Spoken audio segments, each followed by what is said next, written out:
Удивительную встречу оказали на этой неделе сотрудникам республиканского радио «Китап» в соседнем Башкортостане. Литературно-музыкальный автопробег встретили автоматчики.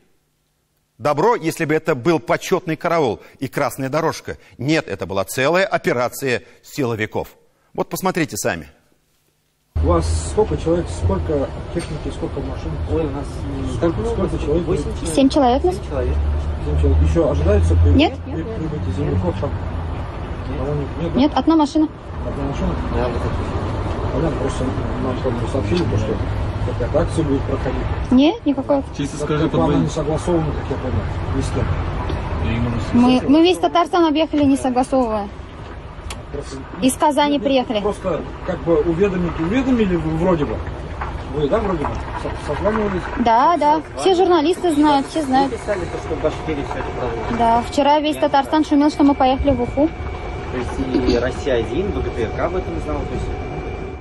Послушайте, когда так встречают дорогих гостей, тут два варианта. Либо очень уважают, либо панически боятся. Ну, второй вряд ли. Или все вместе взятое, хочется узнать.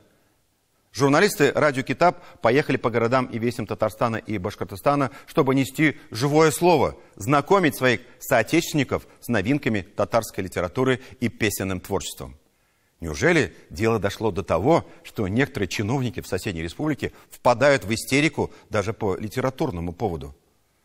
Да нет, я в это не мог поверить. Впрочем, удивило меня издание КП «Уфа», которое обратилось в пресс-службу Росгвардии Башкирии и получило ответ. Я цитирую.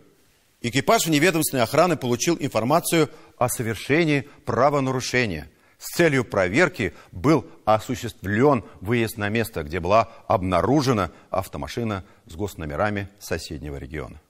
И так далее. Прямо триллер какой-то. Как будто не в России дело происходит. То есть машину с журналистами остановили не случайно. И потом организовали им почетное сопровождение. Дальше некоторые местные чиновники, по словам участников автопробега, грубо заявляли журналистам, что им нечего делать в их районах. И им просто не дадут возможности заехать. Но несмотря на хамство, грубость, открытое противодействие некоторых должностных лиц, я бы подчеркнул, незаконное противодействие, автобус «Радио Китап» доехал до Уфы. Утешением участникам автопробега стали слезы счастья и слова благодарности жителей Башкортостана, которые искренне радовались приезду наших журналистов и новым книгам, которые они привезли. Кстати, некоторые чиновники приносили свои извинения и, пожимая плечами, показывали пальцем куда-то вверх, давая понять, что, увы, не по их вине так все получилось. Ведь они понимали, что главной задачей автопробега было установление новых дружеских и творческих связей. И вот что я вам скажу, дорогие наши братья и сестры. Не волнуйтесь, время все рассудит. Недобрые люди, как грязная пена, сойдут, не оставив и следа. И наша вековая дружба засияет новыми красками.